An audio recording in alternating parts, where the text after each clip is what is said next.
Welcome back to Changfied YouTube channel, your trusted source for latest updates across South Sudan and beyond. Today we have three major stories coming from South Sudan. First, we'll talk about a woman in Warrap state has been arrested after she allegedly burned her neighbor house following a personal dispute. Second, we'll talk about thousands of civilians in Jonglei state are facing danger as government forces SSPD prepare for a possible military offensive in Akobo town. And third, we'll talk about South Sudan Justice Minister Makuei has rejected a new report from a United Nations human rights body accusing it of being unfair and one-sided. Well, these stories show the challenges many communities in South Sudan continue to face, including local dispute, security tension, and disagreement with international organizations. Before we proceed, please, I would like you to help the channel by subscribing and turn on the notification bell so whenever we upload a new video, you can be notified. Let's begin our report with women arrested after hours fire in Warrap state. Authorities in Warrap state have arrested a woman who is accused of setting a neighbor house on fire after a personal disagreement. The incident happened in Mangol, Apuk, Payam, in an area located in Gogrial East County. Local officials say the suspect is a 30-year-old woman named Anget Mawin Kwot. According to the local administrator, the fire happened on Sunday evening around 7 p.m. This was a time when many residents were returning home after finishing their daily work. The administrator of Mangola Puk Payam, David Atem Matiok, explained that the two women had been having a disagreement. However, instead of asking community elder or local leader to help solve the problem, the situation became worse. According to officials, the suspect allegedly decided to take revenge by setting fire to the neighbor home.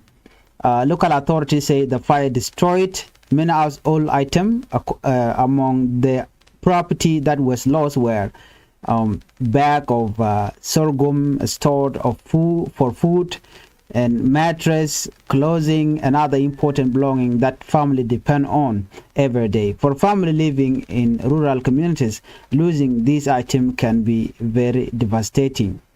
Many people in this area survived on limited resources, and replacing food or household material can take a long time. Officials confirmed that the woman has been taken into police custody and a case file has already been opened. Investigators are now collecting information about what exactly happened. Once the investigation is complete, the case will be sent to court. Local authorities have also used this incident to send a strong message to the community. They wanted residents not to take the law into their own hand. Instead, they encourage the people to resolve conflict peacefully by going through legal system or community mediation. Community leaders say that sometimes this would become violent because people are not fully aware of legal procedures, or because they receive advice from individuals who may have their own personal grievances. This type of misunderstanding can sometimes lead to the dangerous action like destroying property or harming others. This story also highlights a bigger issue in many communities in South Sudan. In rural area, a small disagreement can quickly grow into a serious conflict if there's no proper mediation. In many parts of South Sudan, traditional leaders and elders usually help resolve disputes before they become violent. But when people choose not to use this system, problem can escalate. Local authorities said they hope this case will remind residents to seek peaceful solution whenever it occurred. Officials also pointed out another concern during the dry season. Fire become more common in many villages. Dry grass, strong wind, and traditional cooking method can cause flame to spread very quickly. A small fire can easily turn into a large disaster within minutes. Sadly, communities have experienced several tragic fire incidents recently. Just last week, a 7-year-old boy died in a fire in Awil, South County, according to the report. Reports say a man had started a small fire to burn a palm branch for building materials, but the fire spread quickly to a nearby tukul, a traditional round house. The child was inside the house at the time and sadly died in the fire. This tragedy shows how dangerous fire can become, especially in areas where houses are made from grass, wood, and other flammable material. Community leaders are now urging residents to be very careful with fire, particularly during dry and windy period. Now let us move to our second top story, which involves a growing security situation in Jonglei State. Before we proceed, please, if you are new to this channel, I would like you to hit the channel by subscribing and turn on the notification bell, so whenever we upload a new video, you can be notified. Civilian face uncertain future in Akobo. Thousands of people in Akobo town, located in Jonglei State, are facing a very difficult situation. Reports say a government military offensive may be coming soon, and residents have been ordered to evacuate the town. The warning has created fear and confusion among civilians living in the area. Akobo is currently under the control of opposition forces, and tensions have been rising between different army groups, humanitarian organizations, Medicine Sans Frontiers, Doctor Without Borders, say the situation is extremely serious. And according to the organization, hundreds of thousands of people could be affected. Among them, more than 17,000 people who were already displaced just a week ago due to ongoing conflict. For these families, the evacuation order creates an impossible choice. They must either leave their home again without protection, or stay behind and risk being caught in violence. Many people in Akobo have already been displaced multiple times. Some families say they have nowhere left to go. Let's look at the humanitarian impact. Doctor Without Border say the evacuation order has also stopped important medical work.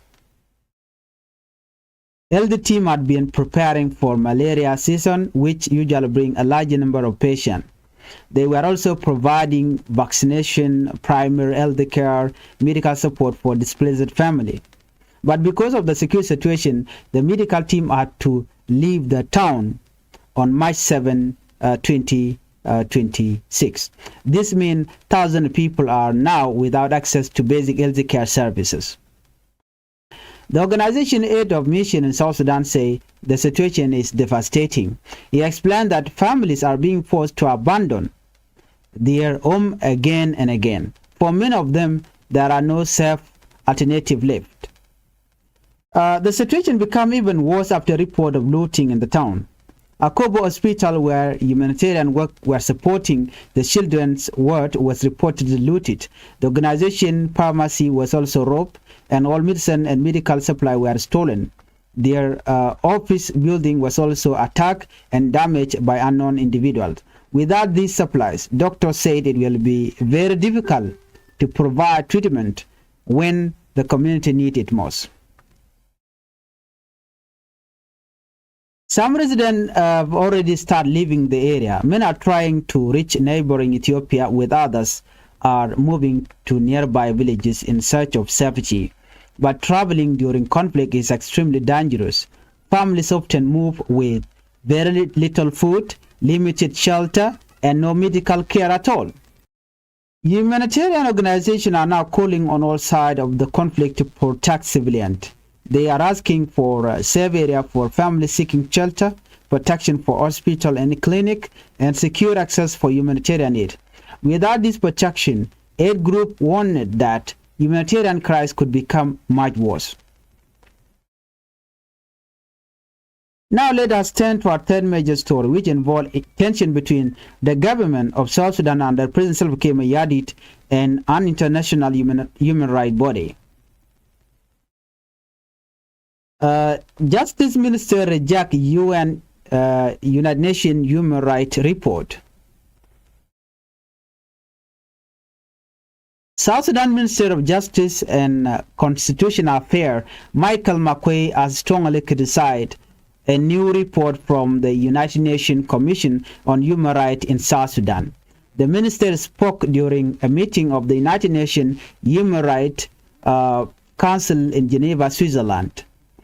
During his speech, Makuei rejected the report and accused the Commission of presenting what he described as a one-sided narrative.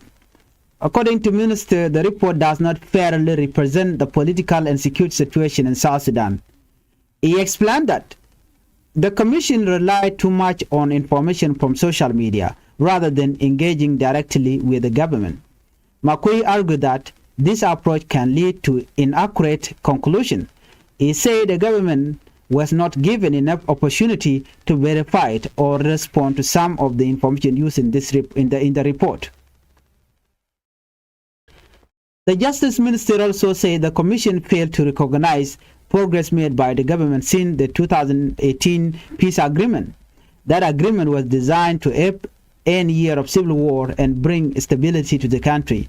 Makuei insisted that the government remained committed to improving the human rights situation. However, he believed international organizations should provide balanced and fair reporting. Let's look at the accusation against the Commission. During his remark, Michael Makuei, the minister, went further, accused the Commission of interfering in the peace process. He claimed that some of the Commission statements have encouraged breakaway faction and complicated effort to maintain stability. Michael Makuei warned that if the relationship between the government and the Commission does not improve, the future of the United Nations human rights mandate in South Sudan could be questioned. And instead of criticism, the minister called for more technical support and capacity building program. This program could help strengthen institutions responsible for justice, governance, and public service. The United Nations Commission of Human Rights in South Sudan was created to monitor and report on human rights conditions in the country. Its report often highlights issues such as violence against civilians, lack of accountability, humanitarian challenges affecting millions of people. The disagreement between the government and the Commission reflect ongoing tension about how South Sudan progress should be evaluated. As the country continues working toward long-term peace and stability, discussions about human rights and international oversight are likely to remain a major topic. Today's story shows the many challenges facing communities across South Sudan, from local disputes that turn into violence to humanitarian crisis caused by conflict to debate between government and international organizations. Each of these issues affect the life of ordinary people. For many citizens, the hope remains the same: peace, stability, and opportunity for a better future. If you are new to Changfied YouTube channel, I would like you to aid the channel by subscribing, turn on the notification bell so whenever we upload a new video, you can be notified.